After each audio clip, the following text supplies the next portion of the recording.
Salam sejahtera Malaysia, terima kasih kerana menonton video-video dalam channel ini.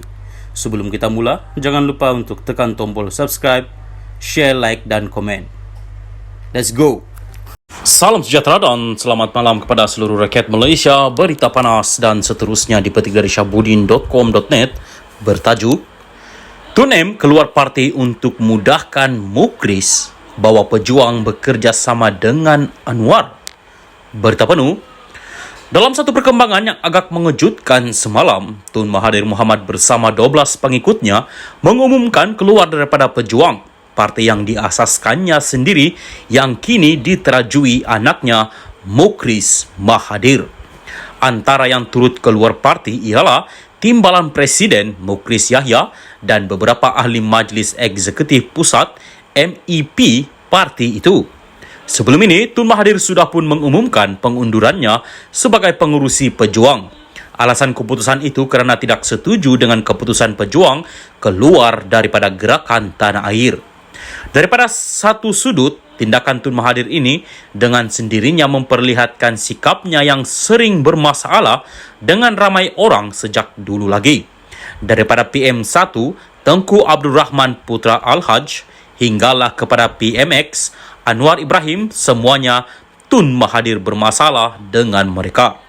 Kini sehingga dengan parti yang dipimpin oleh anak kesayangannya sendiri pun, beliau nampaknya ada masalah juga kesudahannya.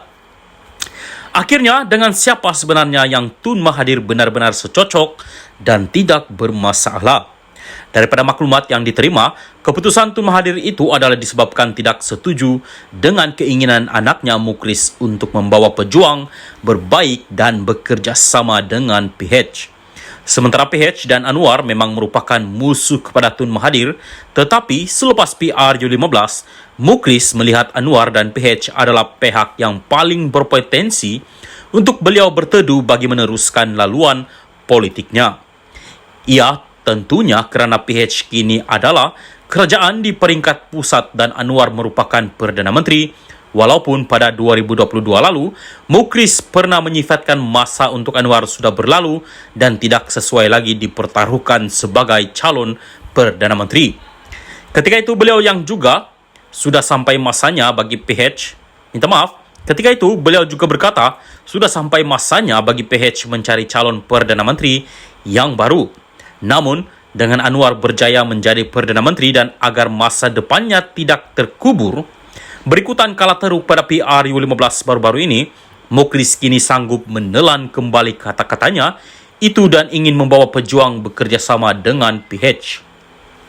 Sandaran utama Mukris untuk membawa Pejuang bekerja sama dan bernaung di bawah PH ialah kedudukan parti itu yang mempunyai dua adun di Kedah ketika ini.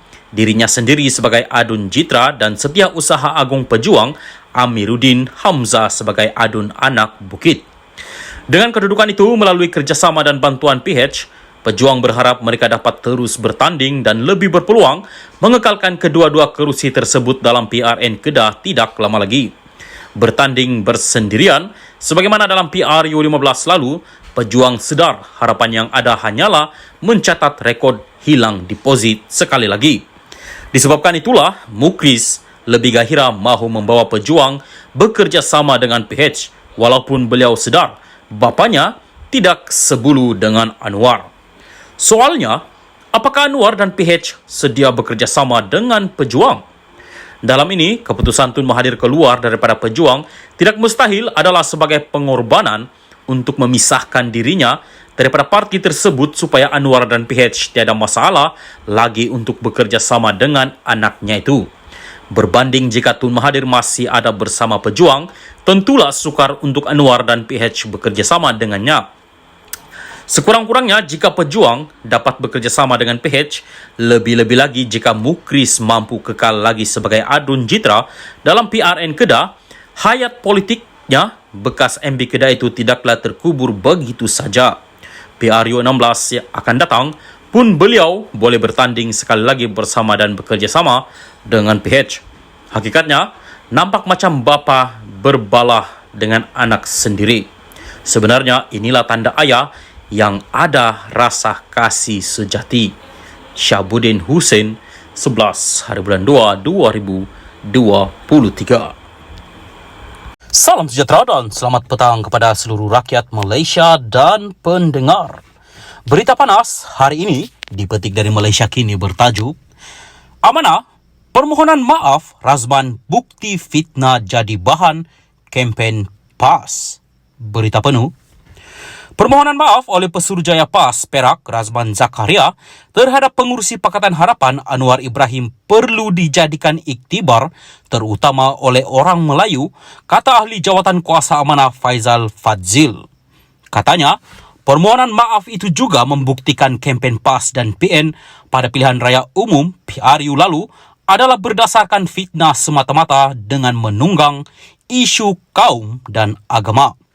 Permohonan maaf ini perlu diambil iktibar oleh orang Melayu bahawa kempen PAS dan PN adalah dibuat dengan menunggang isu kaum dan agama yang mana ia fitnah semata-mata. Jelas, fitnah yang dibawa PAS ini menyimpang jauh dari Islam. PAS kini bukan sahaja hilang kompas moral, tetapi juga nilai Islam, katanya dalam satu kenyataan hari ini. Semalam, kes saman fitnah oleh Anwar Ibrahim terhadap Razman selesai apabila Pesuruhjaya PAS Perak itu membuat permohonan maaf secara terbuka kepada Perdana Menteri di Mahkamah Tinggi Taiping. Saman berkenaan berhubung ucapan Razman yang didakwa mengaitkan Anwar membawa agenda songsang, lesbian, gay, biseksual dan transgender LGBT. Menurut Faiz, permohonan maaf oleh Razman itu bukan isu peribadi, sebaliknya merupakan isu kepartian. Ini kerana katanya fitnah mengaitkan Anwar dengan LGBT itu dijadikan bahan kempen PAS dan PN dalam PRU lalu sehingga menyaksikan berlakunya gelombang hijau. Oleh itu jelas PAS dan PN menang di kerusi-kerusi majoriti Melayu atas kempen fitnah dan pembohongan. Dari segi moral, adakah kemenangan PAS dan PN di 74 kerusi dalam PRU lalu sah? Ramai penganalisis politik berpendapat gelombang hijau ini bertitik tolak daripada kempen-kempen fitnah sebegini, termasuk dakwaan PH menyokong agenda komunis dan Anwar Ibrahim ada hubungan dengan Israel. Dakwaan sebegini ternyata palsu apabila Anwar Ibrahim membawa agenda Madini dalam kerangka pentadbirannya, katanya lagi.